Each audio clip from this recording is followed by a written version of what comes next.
Tahukah kamu, hipertensi sering disebut silent killer? Karena sering muncul tanpa keluhan, seringkali penderita tidak mengetahui kalau dirinya terkena hipertensi dan bahkan sudah mengalami komplikasi dari hipertensi, seperti penyakit jantung, gangguan saraf, penyakit ginjal, dan juga stroke. Menurut data WHO tahun 2015 menunjukkan sekitar 1,13 miliar orang di dunia menyandang hipertensi, yang artinya 1 dari 3 orang di dunia terdiagnosis hipertensi. Ini terus meningkat setiap tahunnya dan diperkirakan pada tahun 2025 mendatang akan ada 1,5 miliar orang yang terkena hipertensi.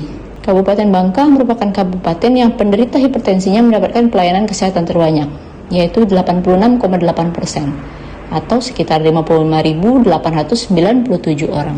Pasien yang terdiagnosis hipertensi di wilayah kerja Puskesmas Pemali dalam 3 tahun terakhir cenderung meningkat. Tahun 2022 sebanyak 1.587 kasus. Di Puskesmas Pemali sendiri, kasus hipertensi masih menduduki 10 besar penyakit terbanyak di Puskesmas setiap tahunnya. Berdasarkan data laporan jumlah penyakit terbanyak tahun 2022, kasus hipertensi mencapai 22% kasus dari total penyakit yang ditangani di puskesmas. Hal ini menunjukkan bahwa hipertensi merupakan penyakit tidak menular yang masih menjadi masalah kesehatan utama pada masyarakat di wilayah kerja Puskesmas Pemali. Capaian penderita hipertensi yang kontrol rutin dan meminum obat hipertensi di wilayah Puskesmas Pemali masih mencapai 53,48%. Menurut pengelola program hipertensi dan kader kesehatan, mereka seringkali mengalami kesulitan untuk mengingatkan pasien untuk kontrol rutin serta patuh dalam mengkonsumsi obat hipertensi setiap harinya. Selain itu, didapatkan literasi pasien yang masih rendah tentang pentingnya kontrol tekanan darah rutin dan mengkonsumsi obat hipertensi secara teratur. Maka dibuatlah inovasi bernama Kartu Komisi. Kartu Komisi merupakan sebuah kartu kontrol minum obat untuk pasien hipertensi yang terdiri dari 2 sisi. Sisi depan berisikan edukasi mengenai cara mengendalikan hipertensi, serta tabel berisi tanggal periksa, riwayat tekanan darah, nama obat, beserta dosis obat pasien. Pada sisi belakang terdapat kalender berjumlah 6 bulan yang wajib ditandai oleh pasien pada tanggal yang sesuai apabila pasien sudah minum obat di hari tersebut. Kartu ini dapat diperbarui setelah 6 bulan masa kartu habis.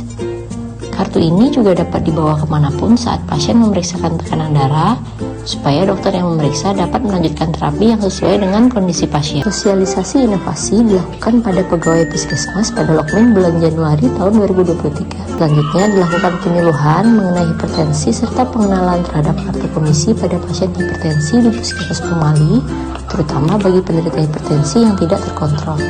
Kartu ini dibagikan kepada pasien hipertensi yang datang ke puskesmas maupun ke puskesmas pembantu yang ada di wilayah kerja Puskesmas Pemali.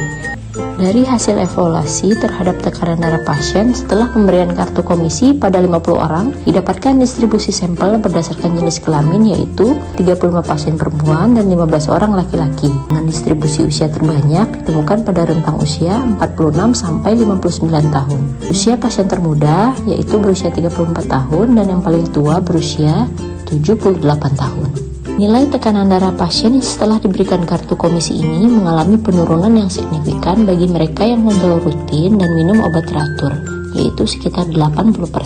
Capaian indikator SPM hipertensi di Puskesmas Pemali pada tahun 2023 sebesar 46,94% dan mengalami peningkatan pada triwulan 1 tahun 2024 sebesar 95,44%. Hal ini tentunya berdampak baik bagi puskesmas pada umumnya dan khususnya bagi pasien itu sendiri. Assalamualaikum warahmatullahi wabarakatuh. Saya Nurse Dewi Rahayuningsi Eskep, selaku Kepala Puskesmas Pemali, mendukung Dr. Septi Armanita untuk maju sebagai dokter teladan tingkat nasional tahun 2024 dengan inovasi Kartu Komisi, Kartu Kontrol Minum Obat Hipertensi. Assalamualaikum, nama saya Ibu Aikarwati.